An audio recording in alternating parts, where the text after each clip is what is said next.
Greetings, welcome to Tarot Time. Happy Sunday morning, and a lot of energy in the air. There's probably going to be a lot to talk about. I have a feeling this is going to be a very eventful week ahead. So we're going to dive into this in a minute. If you're watching this as a video, just hang out for a moment. I usually say a few quick hellos, though not a lot of people are on the chat yet. So I'll say a few quick hellos.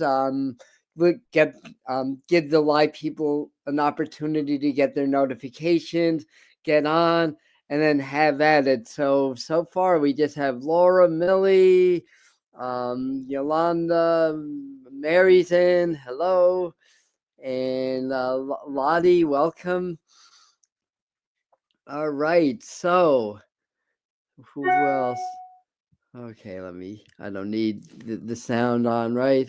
So grand rising, everybody. And we're in Hello Star, so welcome. All right, so slowly but surely, hello Felicia, people are starting to find us. So I just glancing at the ephemeris this morning, tons of lunar aspects, and the moon just went into Aries, and it's about to hit its full moon cycle. In fact, I think today's probably the 11th day of the moon. Or yesterday was. So we're kind of like our nervous systems, our glandular systems are adjusting to this full moon energy. It's a super full moon, so it's closer to the Earth. Its gravitational effect is stronger on us, stronger on the Earth. And there's a lot of, like I said, lunar aspects. So the moon is really like sinking in with a lot of the planets right now. And one of the things that I'm going to be diving into, I'm actually going to do a short video today because there's likely to be a lot of solar activity this week for a bunch of reasons. There's the influence of 3i Atlas, and we've been talking a lot about that. Very, very interesting thing. And I understand there's been some new Earth-based telescope photography from, I think, Lowell Telescope. I saw that this morning. I'm wondering how's that even possible, because even though the interstellar object got a lot brighter and it's passed behind the sun, apparently it's still like very, very dim, and it's still basically in the glare of the sun. But apparently that there's new images that are coming out or that have come out. So yeah, today's the beginning of standard time also. So you guys had logged in an hour early. Well, sorry about that. I mean, but anyway, I actually slept pretty late till about 8:30 this morning, and it's actually been slow coming around. So I had a really, really intensely busy week, and finally got some sleep last night. But anyway, so we have that, and we have a lot of planetary alignments. The full moon is a gravitational, but it's also an electromagnetic thing. Mercury is stationing now, so the effects of Mercury, which affects the sun's electromagnetic circuitry, is stationed, so it's kind of amplifying energy in one fixed area right now. And then we have very, very active sunspots getting ready to rotate back into Earth. So my feeling is I'm going to do a little video later, more like a public service announcement. It's not a bad idea to have supplies just in case, because the chances are of major solar flaring is higher this week, a lot higher this week and the next week. In fact, through the rest of November, but this week in particular, than it usually is. Now, a high probability, like a higher than normal probability, still a low probability in the grand scheme of things. And what I'm getting intuitively about that is I do think we're going to have some major flares that could affect communications, like knock out some satellites or things like that. Right in time for Mercury retrograde also, mind you. And there's a couple of other things that are going on. I can't think of it in the top of my head, but very energetic and very active sunspots are getting ready. They're starting to rotate back into Earth view. There's also another coronal hole. It's actually the same one that's making its 10th rotation in. And we've been finding, I've been researching a lot, people like Stefan Bird and other channels and whatnot, getting as much information as I can. And yeah, there's a definite linking to these high-speed coronal hole impacts with earthquake activity. There's a correlation with it. And then with the higher sunspot activity, it could be like a situation where we get an ionic stream, very low plasma density, followed by a high plasma density coronal mass ejection that can really like shake up the atmosphere and the ionosphere and the magnetosphere. I don't think I'm pronouncing that right. It's still a Sunday morning. So the long and the short of it is, it's not a bad idea. Make sure you have your medications this week just in case. Food for a few days. I'm not feeling like this is going to be a major like global power outage, but it's not out of the question that these flares could yield a Halloween storm like 2003 event that really did disrupt a lot of the satellites and communication. And today we probably have about 100 times as many satellites circling the Earth as we did 22 years ago, and we're much more reliant on that. So just something to take into account before I actually dive into the cards this morning. So what are you guys saying here? Hello, Millie, Janet. And you're welcome for the information. Yeah. So from what I'm seeing, there's like three sunspots that are in pretty close proximity. And you know, the power of three, the 3 and the 1 and the 1 and 3, when you have three energy sources together, they build on each other. It's kind of like that whole thing, like if you made it like a pulley system, like say you had like a 400-pound log you had to move. I saw this on the survival show, and you made a pulley system where there were three. It was the rope would be around 3 sections of the log, like outwards, and then it'd all come together in one, and then you would pull it. You'd actually be able to pull that log just based on the distribution of energy through the power of 3. So yeah, that's physics, at work. So and nothing on the sun, just like nothing on the Earth, is independent of each other. And the interesting thing was these sunspots had rotated, Earth view. It takes about 28 days for the sun to rotate. And I thought in mid-October, I put out like a little bit of a caution around mid-October that we were going to get, or early to mid-October, a chance of some high-end flares. And we got a lot of flares, but nothing beyond middle M class flare. In other words, next to nothing, the effects on the Earth. I mean, there's some effects, but it was underwhelming compared to what I thought might happen. But now, as soon as those sunspots rotated out of you, they fired off flares that were probably double-digit X-class flares right at Venus, kind of skirting 3i Atlas. It wasn't a direct hit on it, at least the biggest one, but it's close enough to make me feel.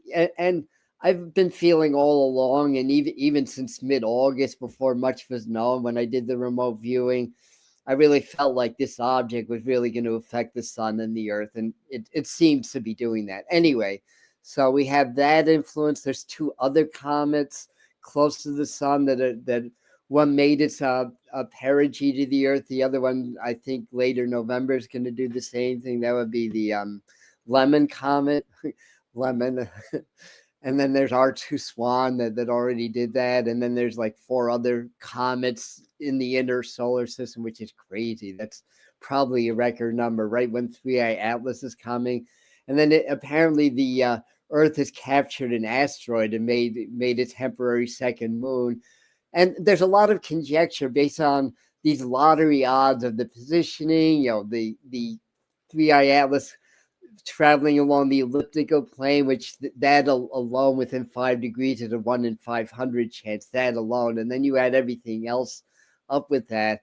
That it's no wonder that a lot of people are speculating if this is an extraterrestrial craft. I think it's at least got some resonance of intelligence, and it's working in the realm of consciousness to upgrade, to make some changes and upgrade our collective fields and the earth fields.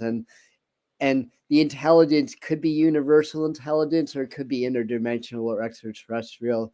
And this is something I'll probably put out in a video soon also. And I think I did in August too, when I remote viewed, kind of put the idea out there. What if this was like a cell? Like, we have cells in our body. What if this is like a cell? It's like it's geological, because it's, well, not geological, that's the earth, but it's mineral, right? But maybe there's a life form that we don't understand from central galaxy, where life is made up of minerals, not necessarily biology, and the electrical circuitry between the potential like ionization or the electron proton distribution of the different molecules of the minerals could create like a life force. I mean, there's so much we don't understand, and I think the next few months a lot of secrets are going to be revealed. Some of it on the tangible level, like about the origins of the Milky Way, as this is apparently has come from somewhere near galactic center, as it came out of the sign Sagittarius. Galactic center is at 14 degrees, or roughly 14 degrees Sagittarius, and based on the trajectory, the rotation of the earth, when it leaves, it's heading back in that general direction towards that general area. So it's really like too much coincidence make me feel like there's just some random event. So anyway, cutting to the chase, a lot of things are pointing in the direction that we're probably going to get solar flares. That affects the geology. I was seeing more volcanic activity, but I wouldn't be surprised if in November that we had at least a 7.5 magnitude earthquake somewhere on the planet. So anyway, that's what I have to say about that. As people are going, yeah, it's a galactic super show. Hi, Laura, welcome. And very good. So hello, Mary. And hello, Kathleen. And what's Kathleen saying? Good morning to you too. I've been stocking up all week. Good for you, especially water meds. I have a creek nearby. Of course, if I can't heat the water up, that's not going to do a lot of good, because there's a lot of giardia in the water. So things to think about for sure. Lots of extra for birds and squirrels. Good for you. Yeah, I have some water stocked up too, but you're reminding me that I mean, I know how to make fires and stuff like that. I mean, if it really came down to that, I could heat my water from my creek, from the Esopus Creek, to drink from. And hello, Lindsay. Sagittarius truth. Yep. Exactly. And what else, Millie? I've been here now. The 3i is blue. It's being compared to the blue Kachina. I have to study that prophecy a little bit more. According to Stefan Burns, it's kind of leaned a little bit into the blue what's the word, in the spectrograph, but that it's still green. It just has a little bit more blue. I don't know. We'll find out more about that. But yeah, I have to look more into that prophecy, because this is very, very much aligning with a lot of prophecies, like the earth shakings, anomalies in the sky. And of course, we forecasted a lot of this here on the channel. Hello, Colleen, welcome. And Mary saying that she thinks that there are just two remote sites of the same thing. Yeah, you can get water filters. Yeah, I should get those. Absolutely. I'm thinking like, wow, I've got some supplies, but if I had a long-term power outage, I'd be roughing it. I'd be making a fire pit and doing it that way. honestly. And Yolanda says, I had a tough, oh, yes. So a lot of ADHD, a lot of up and down emotion. All right. So this is part of your conversation. I have to get those. Life straws. How convenient. Yeah, I used to have this micro filter that was great. I don't know what happened to it when I did a lot of like well, not off trail camping, but backwoods camping, back trail camping. Not I didn't do a lot of off trail stuff. Used to when I was younger, but anyway. Yeah, I mean, there's always that possibility. I didn't flash this low enough. It's like nobody could see that. There's always that possibility that we go into a phase where the modern stuff just knocks out for a while. If we had like say a Carrington event with today's modern technology and the fact that the magnetic field is a fair amount weaker than it was in 1851. I think that's the year of the Carrington event. So that's like what, almost 200 years when it's been roughly 2 to 3% a year. It's been reducing. I mean, it's just a natural ebbs and flows of the magnetic field. The only thing is that if it's continuing and the pole migration continues to be as fast or even accelerate further, I think we do have to at least entertain the theories that we may be going into some kind of a polar realignment, not necessarily a shift, where the magnetic field could bottom out for a little while, and then we're more vulnerable to these solar events. Basically, right now, from the research I've done, based on what's understood of history, that we're kind of in the middle. The magnetic field's not particularly strong. It's not particularly weak yet, but it's been going down steadily for a good while. So anyway, thing to think about, and I always say prepare for the disaster that'll never happen. You're not in a fear-based way, but I find the more prepared I am for something, the less likely it is to happen. Like, for example, just the other night, I went out, I just went out, got a little bit of air, and this gust of wind, it was a windy night, and this gust of wind was so strong. It was probably 50-mile-an-hour gust that I heard branches breaking from the trees. It was really, really loud. So what did I do? I prepared for a power outage. I got my candles together. I got my water. I got my room nice and warm because it's in the 30s and windy. So I got the heat on in my room. So I got everything ready. Took my bath early, because it's hard for me to sleep if I don't bathe. And there's no power outage, which is amazing for Phoenicia, New York. Usually, if somebody blows on one of these wires, it goes down, and we're out of power for like at least 4 hours. So, and the way the power grid's set up, if anyone in the area lost power, they'd have to shut out our power to fix their power. So I was amazed that we didn't lose power for that whole event. So, that long and the short. So let's do a little tarot now that it's almost 20 after. And let's see, what are you guys saying? It looks like you're more talking about things. Vitamin K is important. Yeah, let's talk about vitamin K. Helps me a lot with osteoporosis, which hopefully osteoporosis will get better. I discovered I have arthritis in my spine, in my lower spine, but my spine has been better than it's been for at least 20 years. I've been needed a chiropractor for over 2 years. Knock on wood. This is wood. I can knock on it. So, doing the anti-inflammatory, doing the mind over matter, staying healthy seems to be offsetting what was described to me as degenerative arthritis. They want to scare the crap out of us, right?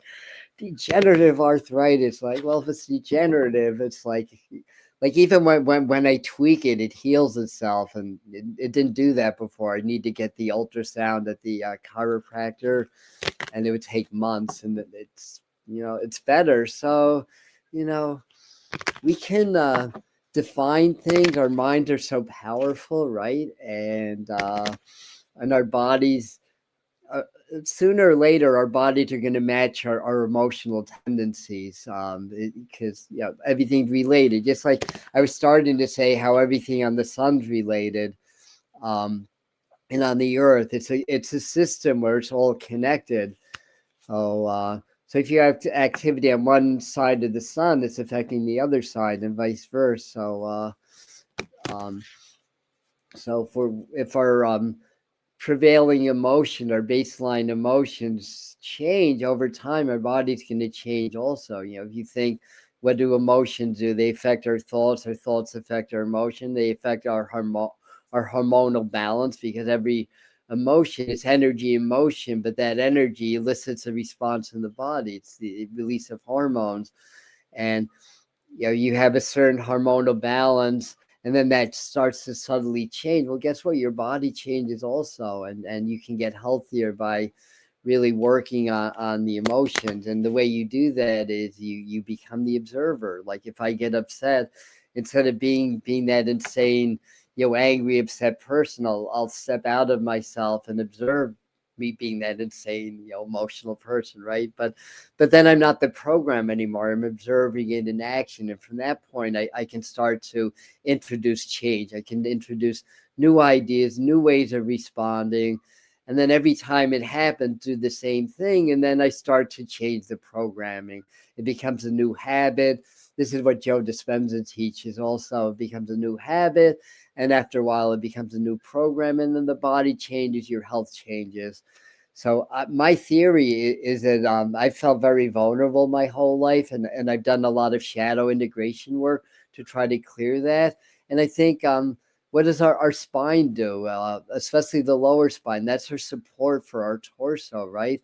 So if I feel vulnerable, if I feel lack of support, and that's my emotions, day after day, year after year, my body starts to express that. So if I'm changing that, I don't feel vulnerable anymore. My connection to spirit has gotten so strong that I don't feel vulnerable. Yeah, and the ironic thing is, we live in a world where the powers out there want us to feel more vulnerable, and there's reason to feel that way, but I don't feel that way. It's like, okay, if something happens and I die, I'm not going to die, basically. And so, I think you get what I'm saying. So I think that's a good what's the right word, sermon for our Sunday mass here, right? So it's all part of self-empowerment. So I think I really feel again that what's going on in the cosmos is reflective of the collective, and it's like an emissary or messenger. I'm talking about 3i Atlas again. I know we're jumping around a little bit, but hey. So anyway, I just look at your comments. There you go. Yeah, yoga is a great thing. Yeah, and there's so many like different styles of yoga and different avenues of yoga. Yeah, we're hanging upside down, all that stuff. Sunday sermon, exactly. Yes. Good morning, Karen. Yes, exactly. So let's do a meditation card for the week.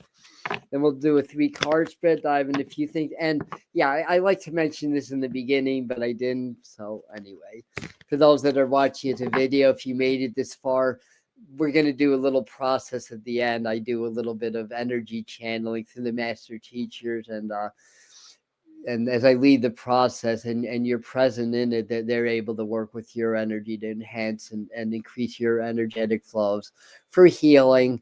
And whatever comes up in the tarot, for the energy of the week ahead, that's what we tend to focus on. And we'll send a lot of prayers to the world. There's a very bad storm in the Caribbean. Jamaica got the brunt of it. Haiti, got horrible flooding. Of course, Cuba, then the Bahamas. And I haven't tracked. I don't know if it hit Bermuda or not. I stopped tracking it. I got so busy. But then anyhow, hey Pam, glad you made it. Good morning, and hey Nancy, and anybody that I missed, hi, welcome. Yeah, exactly, Lindy. Simple exercises. That's the way to do. Keep it simple. Very powerful. There's so much power in simplicity. Exactly. Exactly. So, meditation card for the week. So clearing my mind. They pulled me right to the card. That was easy. Queen of Wands. So Queen is water, or some people consider queens to be earth. I consider it to be water. There's a little bit of a division in the tarot community. But Wands is always fire. So this could be a guide. This could be an aspect of yourself. Because the core cards have different resonance than the number card and the major arcana cards. But in any event, so meditation, like any other meditation, get very relaxed. So tune into breath, relax shoulders, chin, and forehead. That's what we teach in order to drop into a meditative state more quickly. Because if you relax the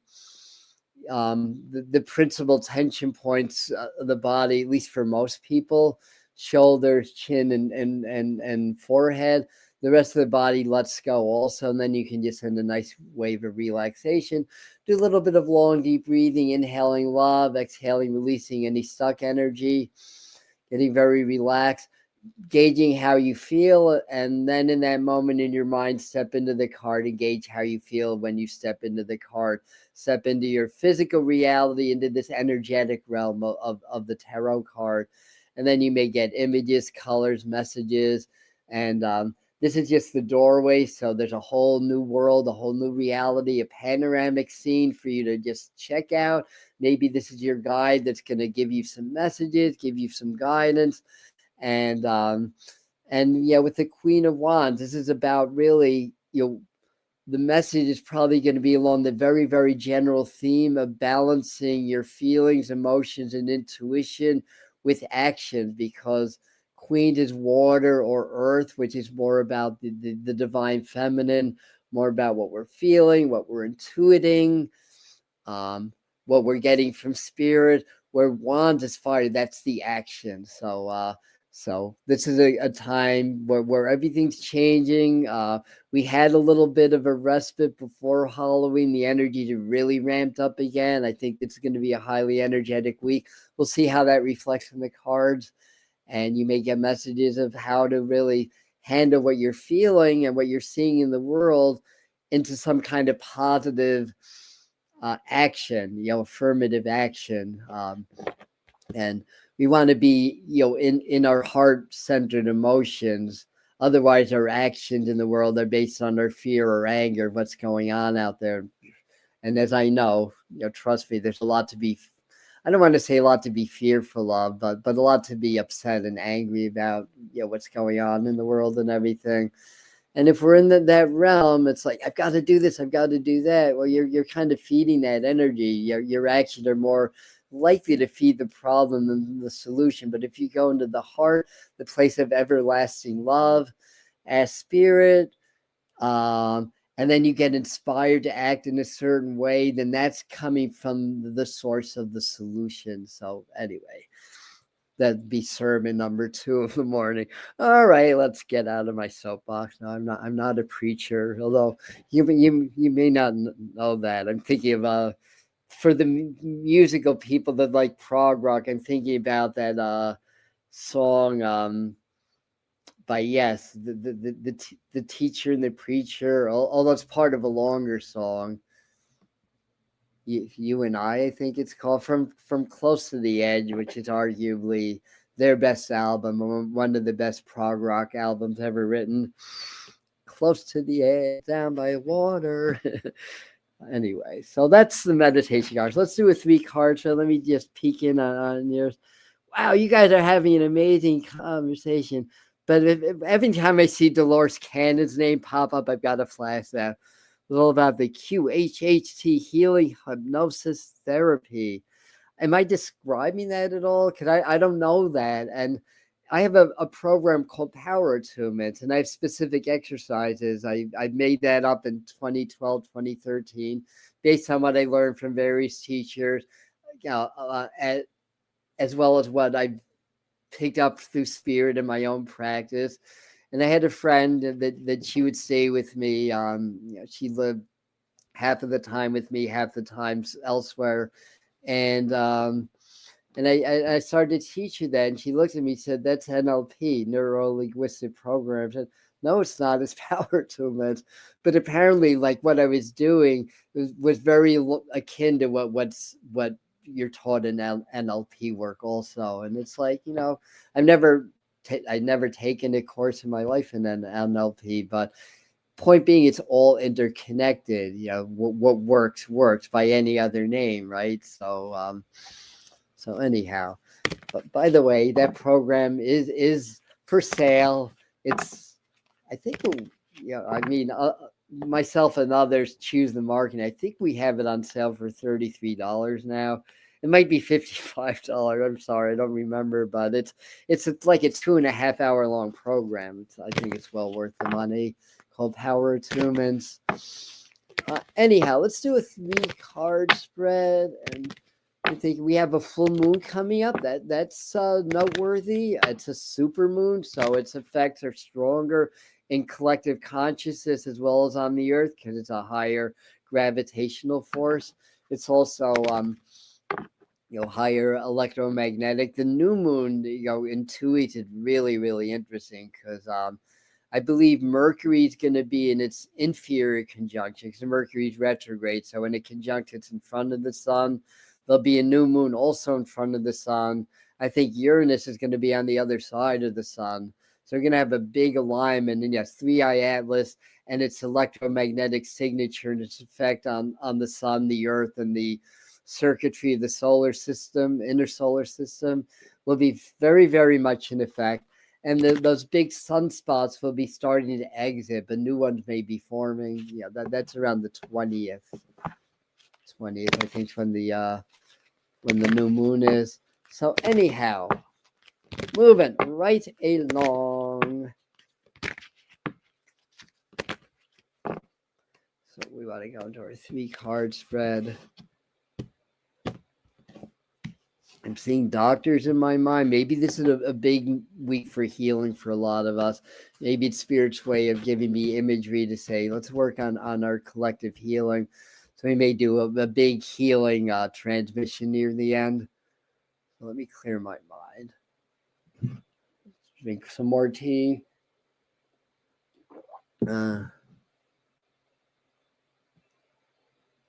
Oh, beautiful! I'm glad to hear that you're doing that. Yeah. So it's a 7-phase program. It's really on the surface it's about law of attraction and manifestation, but if you dig your heels into it, it's really about self-transformation, healing, and self-empowerment. And what I do is I take very simple spiritual concepts and processes, and it's the way that I put it together. It's not so much that what I'm teaching is original. It's more like how I do it and the way that I put it together and link it together. That's what's really original about it. The meditations are original, but not the teachings or the concepts, if that makes sense. Tried and true, basically. And I've seen a lot of programs, a lot of teachers, and I mean, I'm sure somebody has something very similar out there somewhere, but I haven't seen it yet. All right, so again, rubbing those palms together, it's there's a reason I'm in a winter shirt because I don't have my heat on yet. I have little heaters, so it's about, I don't know, it was 62 in this room when I came in, so it's like my hands are cold. Anyhow, also rubbing palms together. That's like in Kundalini yoga, we do that a lot because it starts to bring energy to all those millions of nerves that are in the hands. So really, it energizes, right? All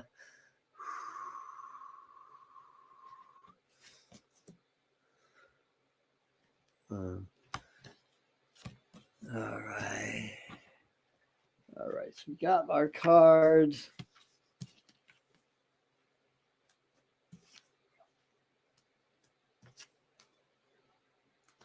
So this is interesting. The energy, and there's another card. So that we have a 4 card spread today. Well, they just seem to want to come out on their own. Then we add them. So we have a 4 card spread today. Do I hear 5? No, I think we're just 4.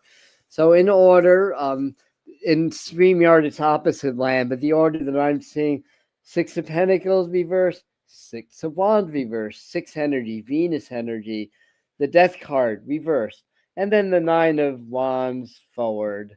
Yeah, this is making me feel like there could be issues with communication. We'll see. It's interesting. These big bad um, sunspots that have been firing off consistently on the backside of the sun, M and X class flares. They can't really measure them on the far side of the sun, so it's not an exact, but consistently, it's possible it can rotate into view and just collapse. And we can prepare for something and then nothing happened, but it's better to be prepared anyway. But this makes me feel like communication breakdowns. Of course, Mercury's coming into its station. I think that begins in a couple days. I think it's still moving, but slowly. It doesn't go retrograde actually till the 9th. So about 4 to 5 days before it starts its station. Like during the Mercury station, it's about a week that Mercury doesn't move more than a degree.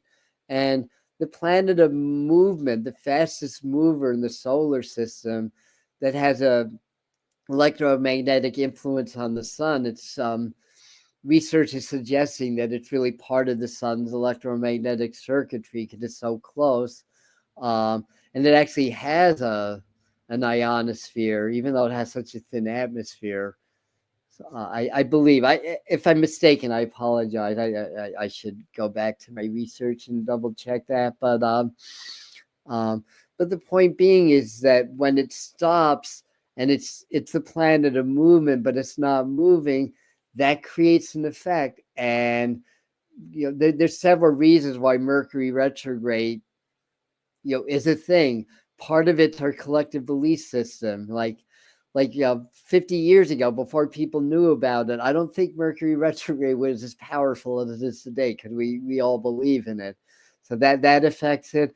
But there's actually astronomical reasons why it would have an effect, and energetic reasons that it would have an effect also. So in any event, between that and the potential of solar flares and other things, your lack of communication, we still don't have images of 3i Atlas, which would have been the highest resolution so far, which would still be pretty low resolution, honestly. But that would have been from the Mars orbiters from the beginning of October.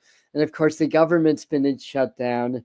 From these cards, it looks like some proposals are on the table, but it doesn't look like it'll get solved, at least this week, maybe next week from this card. That's the US government shutdown. Even though that and they would use that as an excuse. Well, government shutdown, so you're not getting any pictures from NASA. Well, we're getting other information from NASA. Why are we getting the pictures? Legitimate argument, and that just fuels the speculation on are they trying to hide something about it. And this could be about money. And I think the Fed's lowered the rates recently, so we may hear some news about money, stuff like that. It just feels like there's a breakdown in communication. So negotiations towards peace might be breaking down this week. I think we're going to hear a lot about Trump. And so there may be renewed concern about like his health or efficiency or whatever. I'm not saying it's true or not, but I just feel like that's going to be more spotlighted again after a period where it was still in the news but not as much, and stuff like that. And I think he's traveling now or will be soon. He seems to be getting to a lot of countries for somebody that has apparent extensive health issues. So you could take that for what it is. But the Death card's about change and transformation. So the 6 of Pentacles, that could be about money, law, because there's scales, ruling judgments. I think this feels like a lot of uprising, so we may see some, more in the way of demonstrations or military intervention here and in other countries. The name Starmer popped up in my mind. So the British Parliament, prime ministers may be more in the news, or Charles, or that kind of a thing. Uh, but the death card's reverse. It's showing a fear of change or lack of change. The death card's transforms. We have to embrace that. But the last card that just came out, the Nine of Wands, is about readiness and preparedness. But this bandage around the head is often about psychic wounding and healing. So we may get a couple of bombshells in the news, or maybe just be, for us as our community, a good time for our own collective healing, and to maybe just kind of shut the world out for a moment and really tune into our spirituality. Now, this full moon, well, the sun's in Scorpio, so the full moon's got to be in Taurus, right? If the sun's in Scorpio, and so that's all from Scorpio, Taurus, the Scorpio stellium. Those are our most powerful full moons, also. So when the full moon's in Taurus or Scorpio, that the sun would be on the opposite sign of that. That tends to be the most powerful lunar cycles, and this time it's a super moon. So good time to meditate and work on your intuition, because that's what the moon does. Taurus and Scorpio are intuitive energies and signs. They're water and earth, so it's more of the divine feminine aspects of things and things of that nature. Let me just slow down a second. What else from Spirit? They're showing me plants, so this is a good time for growing stuff. This could be good for nurturing, like either like if you have a business or an idea to work on growing that. If it's a spiritual practice, work on growing that. They show me the Ace of Cups, but reversed in my mind. So this is a good time to empty the cup, to refill it with more love. So it's a good time to clear any stress or anything from the past. And we do that by embracing it, embracing whatever challenges and pain, so that we can learn and grow from the experience rather than suppress or avoid. And we may find that travel's delayed, or things get a little bit delayed. That's the normal MO for Mercury stations and retrogrades anyways. So we may find that as well. And I'm going to get to your comments in a second, by the way. Anything else, or should we move on? I think we kind of get the idea. I feel like around Thursday or so that there are some meetings that may be geared towards coming to some conclusion. Oh, we have the elections coming up this week. Duh. Well, they're kind of like, they're not the midterms, they're not presidential. I mean, the mayoral race, I think I stepped out on a limb incorrectly by in the live stream, thinking that I seeing Cuomo speculating if he'll win. As I meditated on that, I think what's his name, Mamdani. I mean, he was 10 points ahead last I checked also. But that's just New York City. I think there's just this feels more neutral to me. In the forecast, I said my prediction was there may be just a slight trend to the left, to the more democratic, and if you take the whole U.S. into account. I don't know if the other countries are having their election. I think that's a general global thing. We had, I think, in the spring into the summer, it was a definite leaning towards the right around the world. So we may just get kind of neutral to slight leaning to the left when we add everything up. But it doesn't feel like it's super impactful, I want to say. I think impactful events are outside of the elections. And like I said, around Thursday or so, there may be some meetings. There may be something about the economy. This makes me feel like there could be another dip. And how would that happen? And all it takes is announcing a new tariff. That just seems to do it every time, right? I remember for the October psychic forecast, I forecasted a relatively strong economy, but I did forecast a crash, around the middle of the month, right? You guys might remember that, or a reset. So what happened? There was a new announcement of tariffs for China. There's a 2-day dip. What a dip, 1,000 points or whatever, and then it rebounded pretty quickly. So if that's my idea of a crash, we'll take it, right? So I don't think that was super impactful, but I'm not an expert on the ins and outs of economy. There's a lot going on beneath the surface, a lot to be straightened out. And a lot of planning going on to how they're going to unveil the digital currency and the digital IDs and stuff like that. I don't think that's going to be huge in the news this week, but it's definitely a thing that we're going to be dealing with more. And again, it's very revolutionary energy, so there's going to be so much pushback with that. And I think also next week there could be some more news with Russia, Ukraine, or somewhere else in the world where there's a big battle and nuclear threats arising, but that's already in the news. So that's kind of now casting the forecasting anyways. Let me move on. I got other things, and it's quarter up. We're not doing badly time wise. Oh yeah, I promised I'd look into your comments a bit. There's gonna vote today, but it's not looking good in terms of who will be in office. You get him, but in a weird way. I mean, that'd be interesting about a weird way, being that that he is ahead in the polls. So I don't know what else that would mean, but he or she may be right. Year of the horse. Oh, good. That's your year, Felicia, too.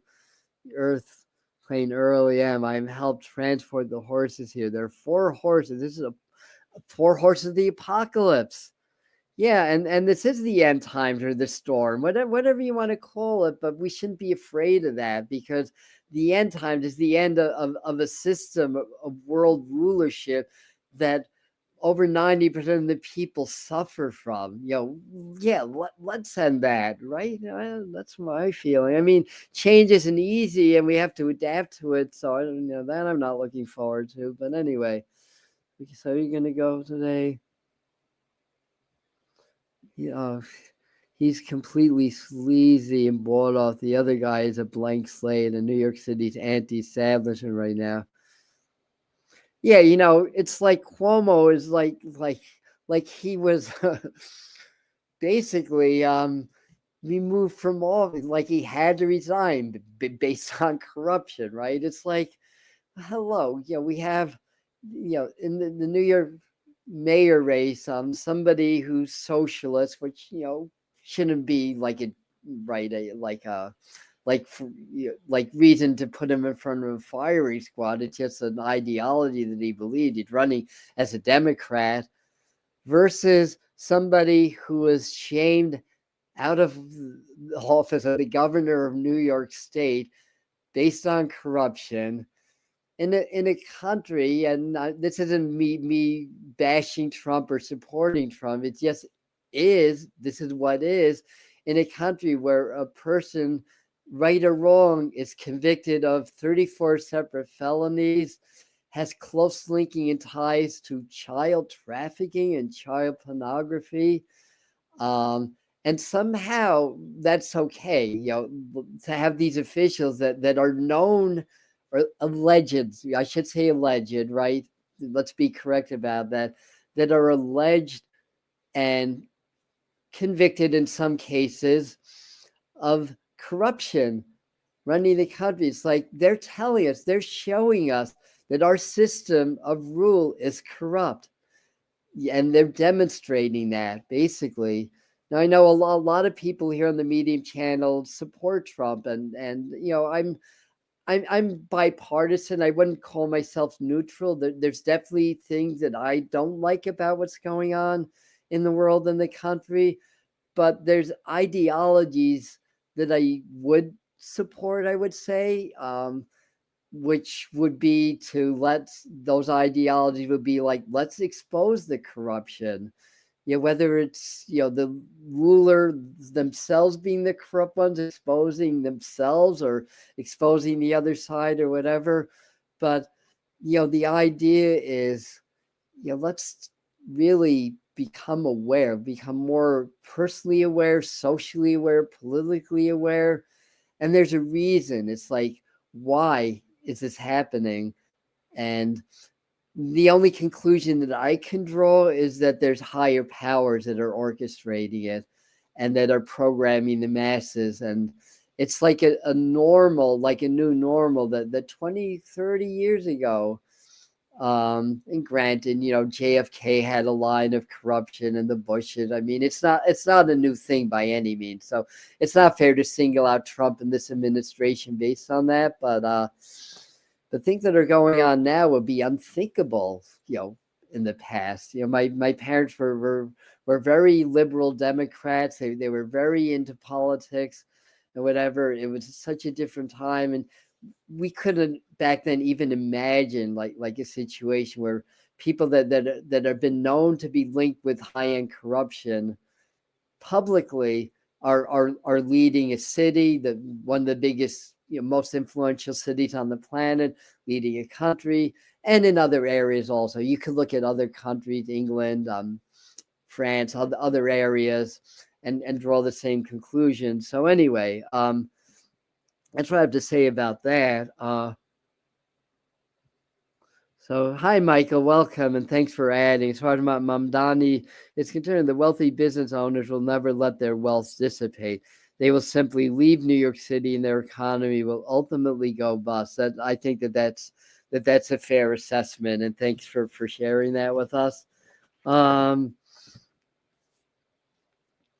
Afraid of shot. All right. Many moved out because of COVID, yeah, and then many more moved out, with 9/11. So anytime, and honestly, let me look ahead a little bit, then I'll get into a couple of other tools.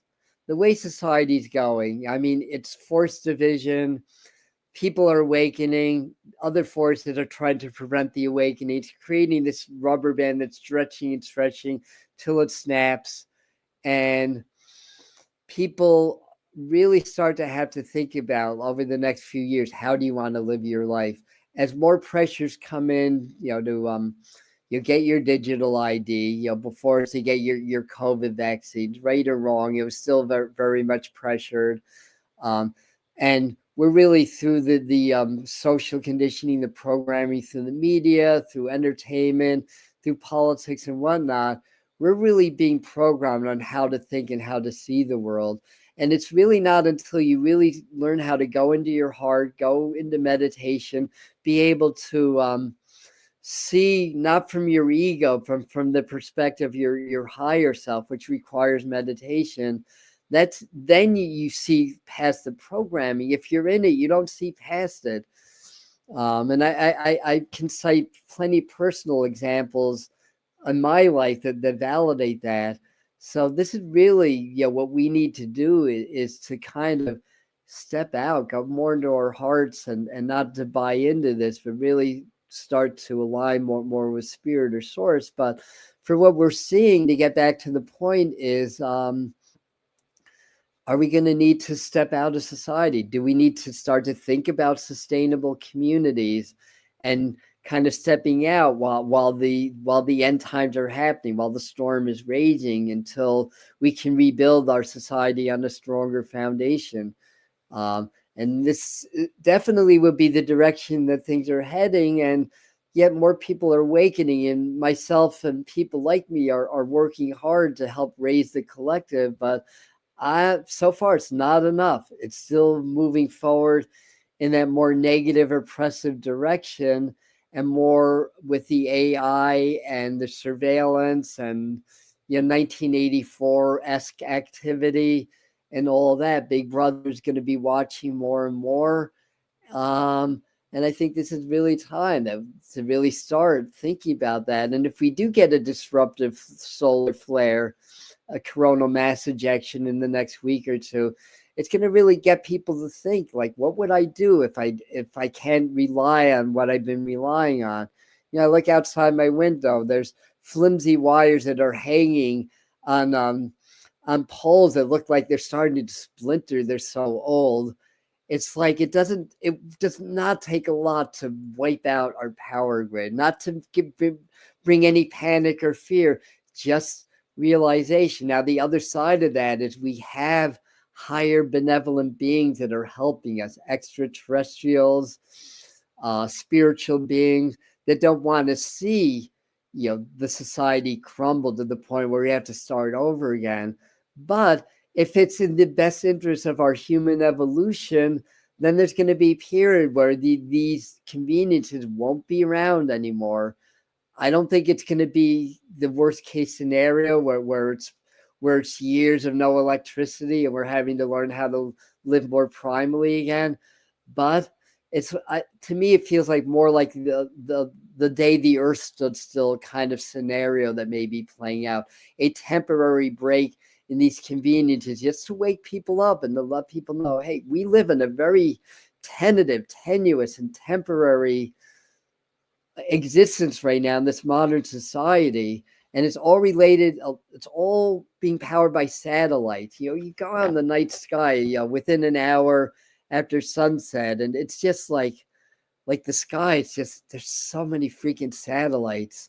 And the other day, there's a bright one. There must have been a low orbiting satellite reflecting the sun, because it's like, whoa, what is that? Is that Venus? It's like, whoa. It's like, no, it was a big freaking satellite. So anyway, I think we get the idea, right? I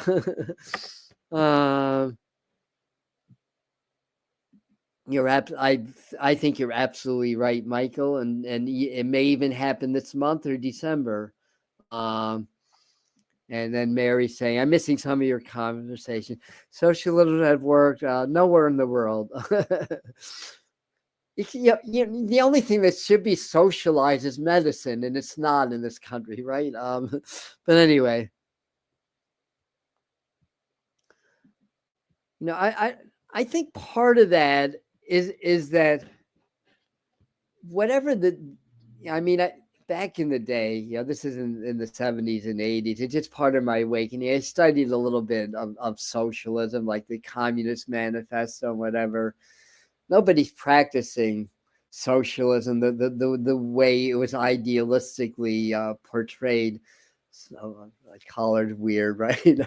So I think as long as somebody has an ego, it can't work. Right? Socialism came from the word social. Communism came from the word commune. But until humanity is evolved enough to really be in that communal kind of an energy, it ain't gonna work, right? So, and then of course, somebody may attack me for that comment, but that's okay. What's idealistic versus what's real, it's not always the same thing. We'll just leave it at that. And I understand when Mary's saying that it doesn't work, but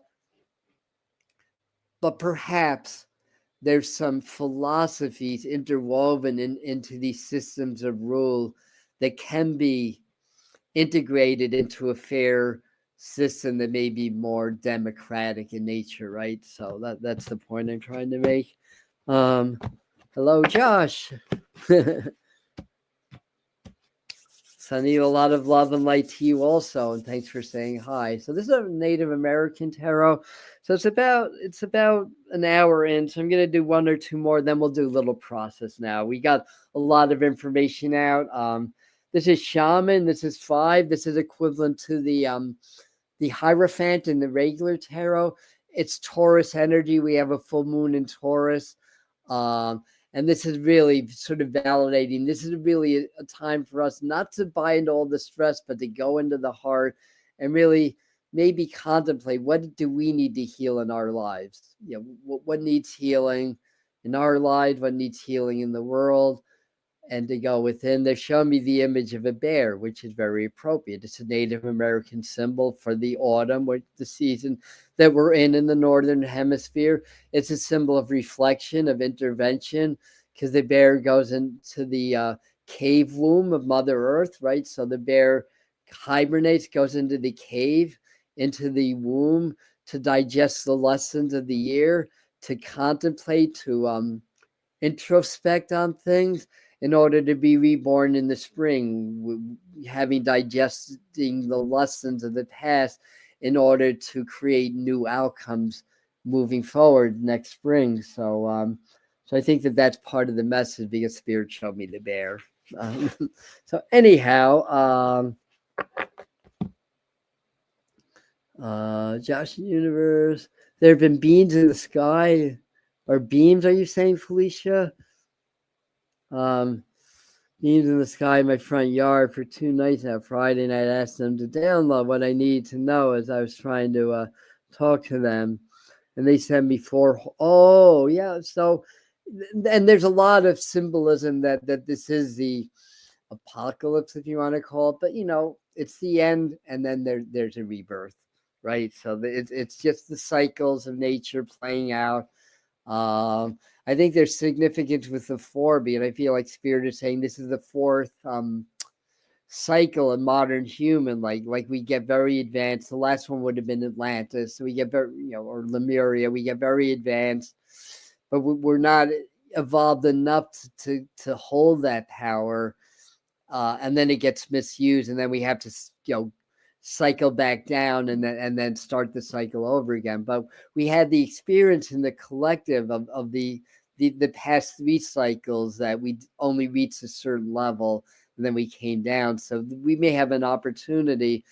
Well, this part of it would be more along the lines of developing, like AI is just the foundation of a whole new base of technology that's going to allow us to have like devices that enhance our meant like our brain waves, for example, to move objects or things like that.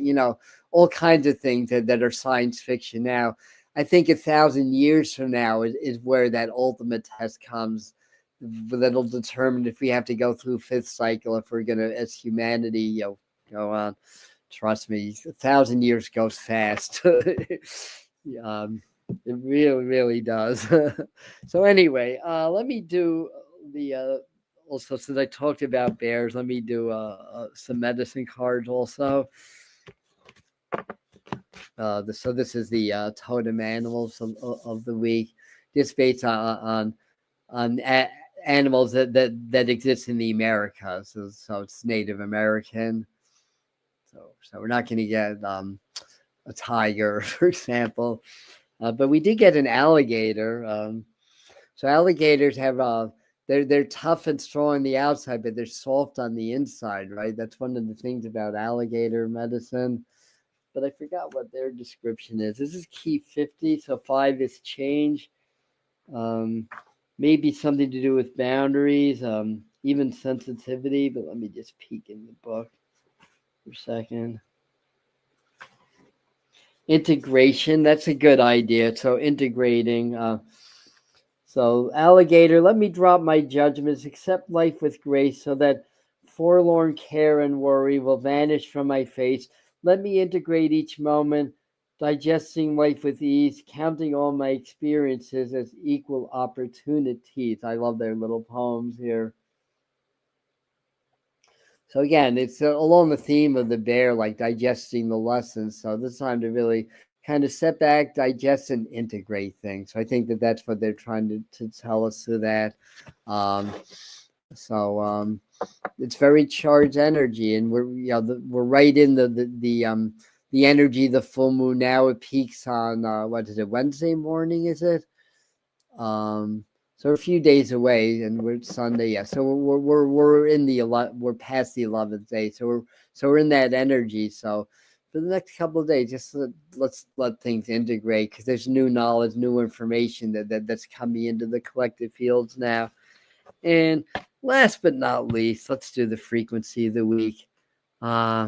Beings, not beings. Okay, so there have been beings. I thought you were trying to say beams, but anyway, beings. That makes a lot of sense. Yeah. This is a good note on alligators. Survive harsh winter by freezing in the water with their nostrils above, and I've seen that. I've witnessed that with my own eyes. That's how they're able to survive, like Florida freezes. By doing that, they kind of go into a stasis, basically. That that they just slow down so much because they're, obviously they're more reptilian than warm-blooded. So it's a really interesting survival mechanism. Anyhow, the alligator was 50, which reduces to 5. So yeah.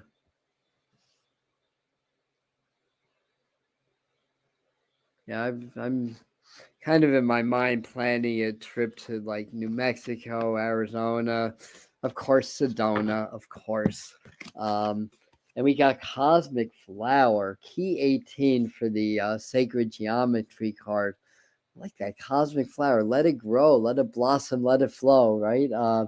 The frequency of the Cosmic Flower activates our remembrance of the place we call home, the core from which we pour our magnificence out into the world. What a nice message.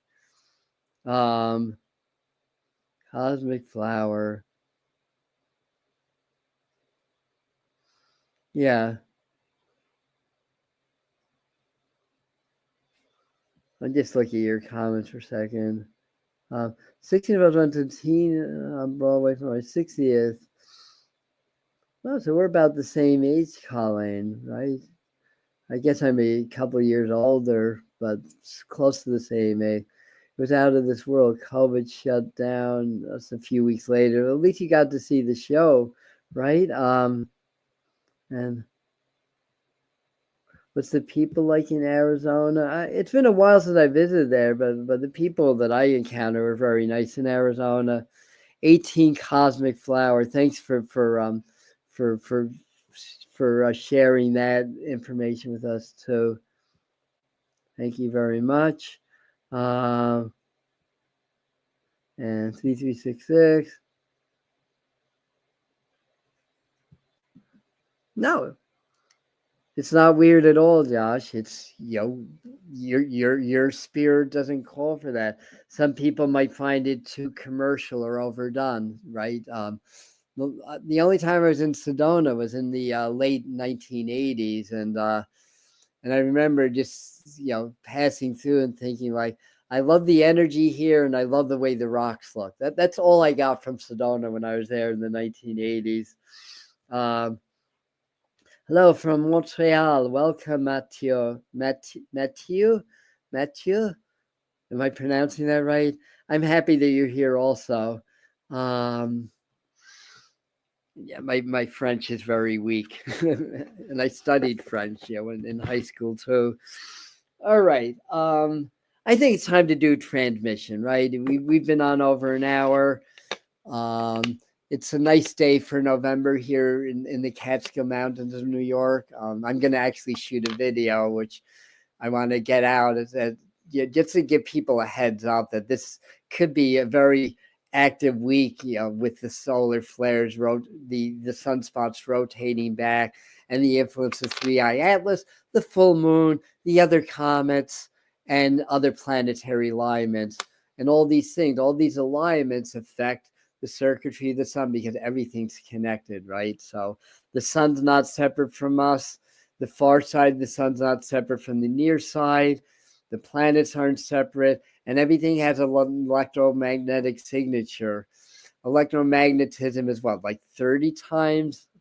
It's been a long time since I studied physics, and I'm trying to catch up thanks to creators like Stefan Burns and what's his name, Ben Davidson of the Space Weather News channel and others. So I'm trying to relearn a lot of this stuff, but electromagnetism, I believe, is 30 times stronger than gravity. So the effects of the electrical field is much stronger than the pull of gravity. And all these bodies, like 3i Atlas has a dusty plasma coma. That hasn't been proven yet, so it's still conjecture. But solar system comets, that has been proven that the comas is mostly plasma dust, sometimes gases, outgassing from the comet, and that's an electromagnetic signature, and it's moving, it's affecting the circuitry, effectively short-circuiting the sun-earth connection, and creating the more sunspots, creating more activity, more flares, and all that stuff. Or it could do the opposite. It could produce less. This is like the interesting thing about space weather. It's a new science that we're still learning about, and we're still learning how the relationships play out. And we're starting to understand more and more that when the sun's active, it affects the geology in the atmosphere. So what happened last week, there was extreme solar flaring on the far side of the sun, that there was an electromagnetic current through 3I Atlas superior conjunction in the perihelion, energizing the atmosphere. Then we had a storm that one of a record storm that went from being a tropical storm to a category 4 hurricane in like 24 hours or something crazy like that. I might be exaggerating a little bit. And that just showed when there's more energy in the system, and then other factors come into play, like warm sea surface temperatures, low wind shear. Like if all the other conditions are aligned, the extra energy is going to feed these events. So that's true with the Earth. So we may get some high-end earthquakes and volcanoes in the next month or so from this. So on that note, are we ready, guys?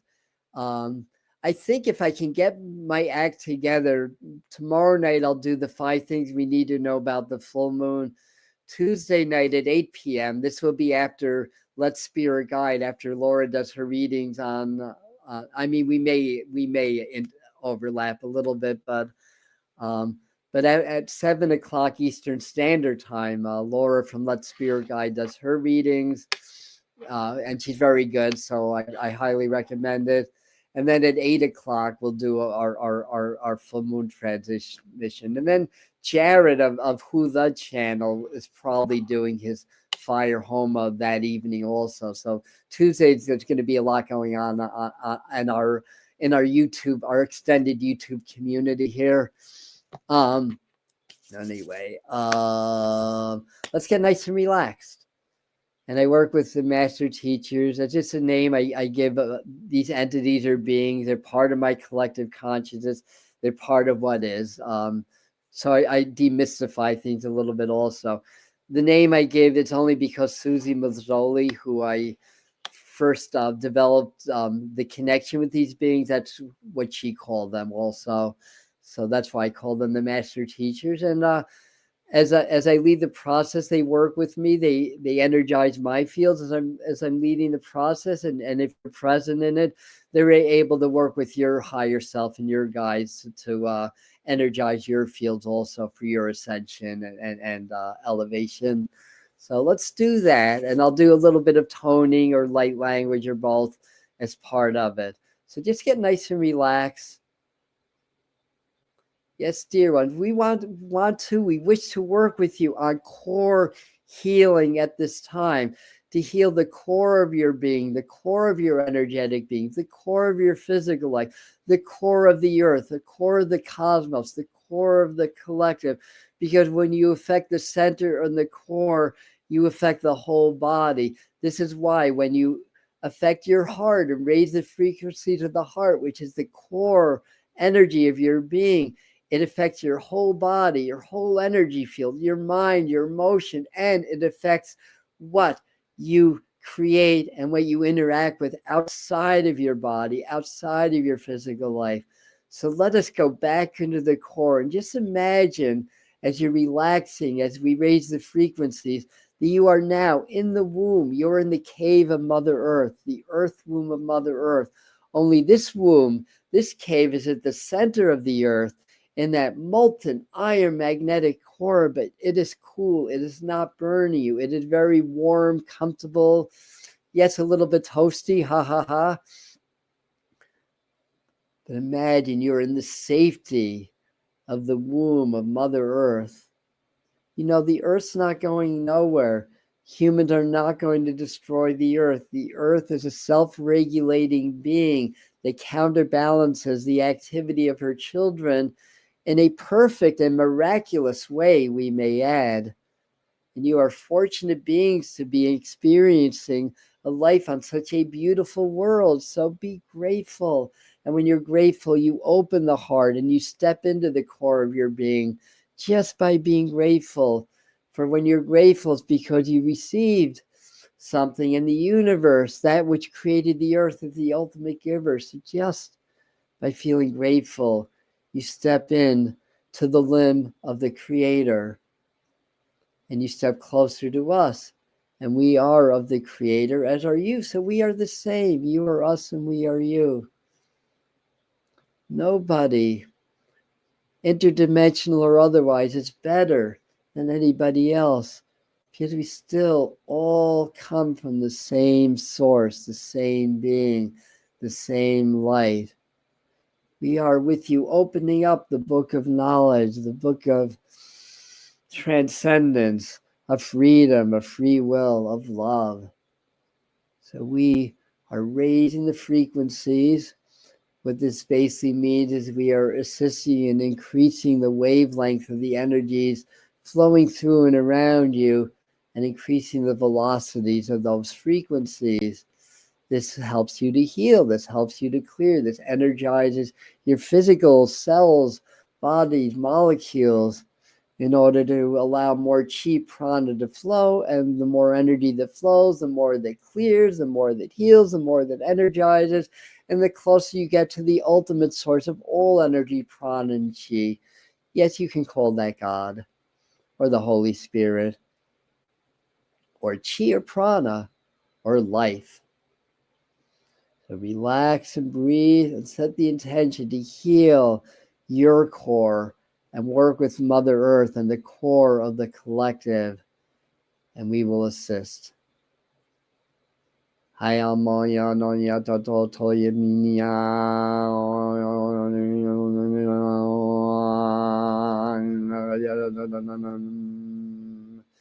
So plelia dosiana tiana Evada yodosiana ma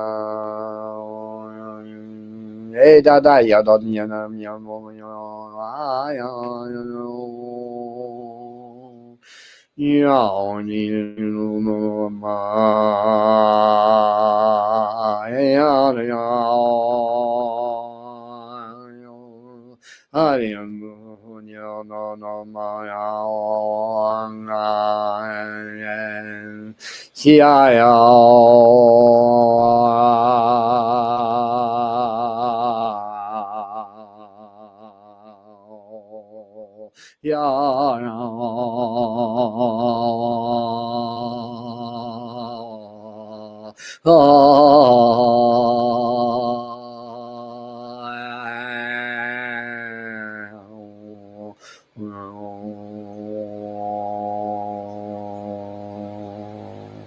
And as you are floating in the sacred nectar of life, of the cosmos and Mother Earth, just feel the freedom. There's no body, there's no form. You are nobody, energy, frequency, free to transcend and float through the universe and at the same time be the universe. And that universe is love. And it just is. And in this moment, know that you and everything connected to your universe is happy, healed, and free. Let us together set that intention in your collective, your planet, to help reach those that are in a very, very temporary position of power in an illusory way, the it affects life on Earth, are part of this field, part of this energy, part of this transmission, part of this life, part of this love. We raise the frequencies, relax, breathe, allow, feel the flows healing, toxins releasing, higher energies and awareness taking its place. and hold the intention.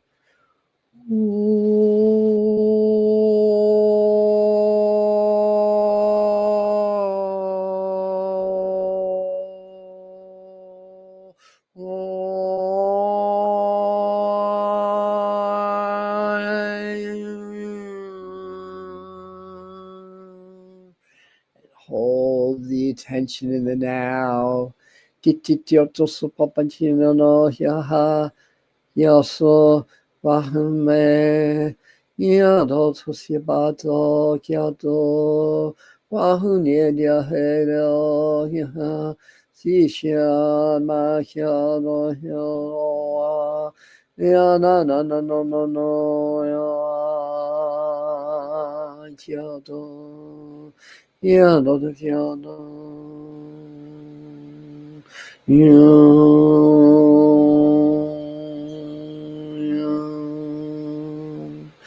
start to ground the energies now.